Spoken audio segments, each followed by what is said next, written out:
کہا مجھے ہند کا راستہ نہیں معلوم ہے۔ اللہ کے نبی نے وہیں سے راستہ دکھایا، ادھر سے تمہیں جانا ہے، ادھر سے جانا ہے، ادھر سے جانا ہے۔ اور جب کوئی مہمان آتا ہے، جب کوئی عالم آتا ہے، آج کے دور کا یہ حال ہے، پھولوں سے استقبال ہوتا ہے، کھانا سجایا جاتا ہے، لیکن جو خواجہ ہند کی زمین پر تشریف لانے کا کوئی استقبال نہیں ہے۔ ہند کی زمین پر آنے کے لیے، سفر کے لیے کوئی گاڑی موجود نہیں ہے، گھوڑے بھی نہیں آپ کے پاس ہے، یہاں تک کہ جوتے کے تسمے ٹوٹ چکے تھے، 40 مرید آپ کے ساتھ آ رہے تھے، ان کا بھی حال ہے، یہاں تک کہ پیروں سے خون نکلنے لگا، پیروں کے جو ناخن تھے وہ سب ٹوٹ کر کے گر گئے تھے، ایسی حالت تھی خواجہ۔ آنے کے بعد میں آپ نے دہلی کی زمین پر پڑاؤ ڈالا۔ دہلی کی زمین پر پرتھوی راج چوہان یہ بادشاہ تھا ہندوستان کا۔ اس نے کہا کون؟ کہا میں غریب نواز۔ کہا کیسے آنا ہوا؟ کہا ہند کی زمین پر حکومت کرنے آیا۔ کہا حکومت دکھاؤ تمہارے پاس ہے کیا؟ کہا ہاں ہم حکومت ہی کرنے آئے۔ تو اس پرتھوی راج چوہان نے جو تھا اپنے وزیر کو حکم دیا گٹری کھول کر کے چیک کرو۔ چیک کیا گیا تو ایک مسلح ہے، ایک تسبیح ہے، ایک بدنہ ہے، وضو بنانے کا لوٹا، باقی آپ کے پاس ہاتھ میں قرآن شریف ہے، کوئی چیز نہیں ہے۔ کہا تم حکومت کس بنیاد پر کرو گے؟ تم نے پہلے کے لوگوں کی تاریخ نہیں پڑھی، وہ اسلحہ لے کر کے آئے، ان کی تاریخیں آپ نے نہیں پڑھی، سب کے سب مٹ گئے۔ کہا تمہیں معلوم نہیں ہے، مجھے جو ہے اللہ کے نبی نے بھیجا ہے، یہ میرے ہاتھ میں قرآن ہے، یہ تسبیح ہے، یہ مسلح ہے، یہ لوٹا ہے، اس کی بنیاد پر تم دیکھ لینا ہم ہند کی زمین پر حکومت کر کے رہیں گے، چاہے کچھ بھی کرو۔ یہ جو تھا اس کی ماں نے تو پہلے ہی بتا دیا تھا، ایک ایسا بزرگ آئے گا، اس کی ماں علم نجوم کی ماہر تھی، ستارہ ٹوٹتا تھا بتا دیتی تھی کیا ہونے والا ہے، اتنا علم اس کی ماں کے پاس تھا، اس کی ماں نے پہلے خبر دے دی تھی ایک ایسا بزرگ آئے گا۔ تو خواجہ غریب نواز کی شکل اور صورت خاکے کے ذریعے سے اس نے جو ہے ایک اس کو بلایا، کسی آدمی کو اس نے صورت نکال کر کے بتا دی یہ بزرگ آئیں گے۔ تو جیسے آئے انہوں نے پریشان کرنا شروع کر دیا، کسی بھی طریقے سے چاہے کچھ بھی ہو جائے انہیں یہاں سے نکالا جائے، انہیں یہاں رہنے نہ دیا جائے۔ خواجہ پیا 52 سال کی عمر ہے، دہلی کی زمین پر تشریف لانے کے بعد وہ اجمیر میں پہنچ گئے۔ 52 سال میں جو ہے داڑھی سفید ہو جاتی، بندے کا کیا کام کرے گا، لیکن 52 سال کی عمر میں آنے کے بعد میں پھر 40 سال آپ نے ہند کی زمین پر دین پھیلایا۔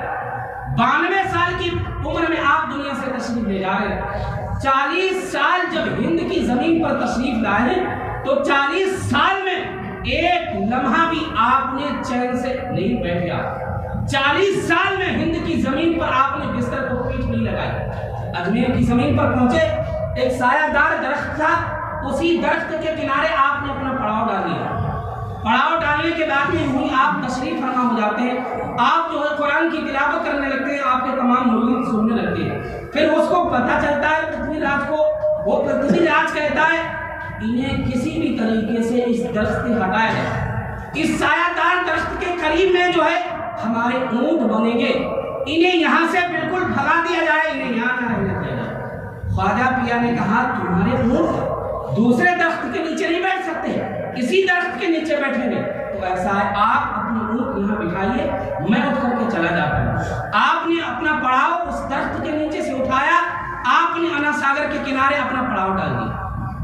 انا ساگر کے کنارے پہنچے، اس پرتھوی راج چوہان کے اونٹ وہیں بیٹھ گئے، وہ باقی آپ جانتے ہیں چھپک کے کیا ہوا، اسے نہیں مطلب آپ جو ہے اس کو یاد کر کے جانتے ہیں۔ لیکن خواجہ غریب نواز جیسے ہی آپ پہنچے انا ساگر کے قریب میں، انا ساگر کے قریب میں پہنچے، سوچا کہ اس سے پانی لیا جائے گا، وضو بنایا جائے گا، اللہ کی عبادت کی جائے گی۔ پھر پرتھوی راج چوہان نے کہا انا ساگر سے پانی ایک قطرہ بھی نہیں دیا جائے گا، آپ کا مرید پانی لینے کے لیے پہنچا، اس نے روک دیا، پانی نہیں دیا جائے گا چاہے کچھ ہو جائے۔ خواجہ غریب نواز نے کہا پانی تم نہیں دو گے تو آپ نے مرید سے کہا تجھے خواجہ نے بلایا ہے، تیرا حکم کیا ہے؟ تو پانی سارا کا سارا سمٹ کر کے انس پوجے میں آ گیا تھا، سب کا سب، ساری جنتا پریشان تھی۔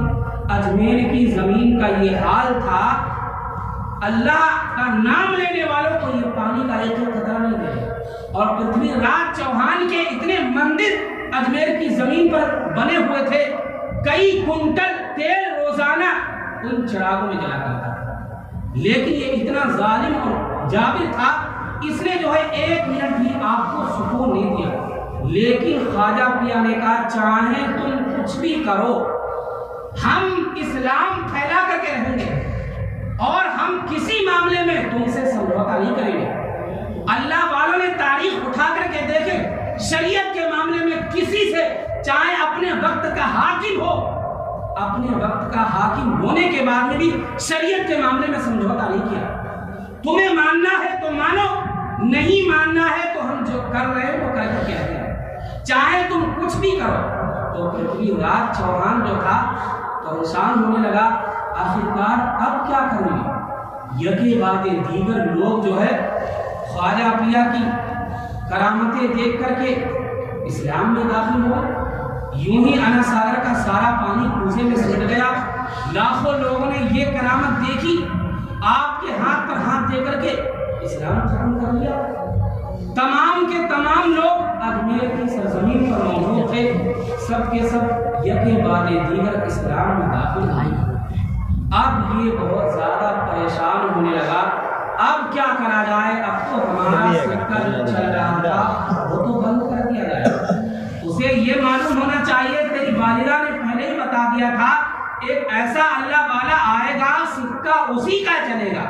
تو اسے ماننا چاہیے, ظلم و جبر نہیں کرنا چاہیے, پریشان نہیں کرنا چاہیے. اس نے کس طریقے سے آگ برسانا شروع کیا, پتھر برسانا شروع کیا, تمام پریشانیاں جو بھی تھی انہیں پہنچانے کی کوشش کی. لیکن خواجہ پیا اپنے مشن سے پیچھے نہیں ہوئے. چاہے تم کچھ بھی کر کے رہو, ہم ہند کی زمین پر اسلام پھیلا کر کے رہیں گے. آپ نے جب اجمیر سے بیٹھ کر کے یوں قرآن پڑھا, یوں اذان کی صدائیں دیں, تو پورے ہندوستان میں 90 لاکھ کا ہجوم سمٹ کر کے اجمیر کی زمین پر پہنچا.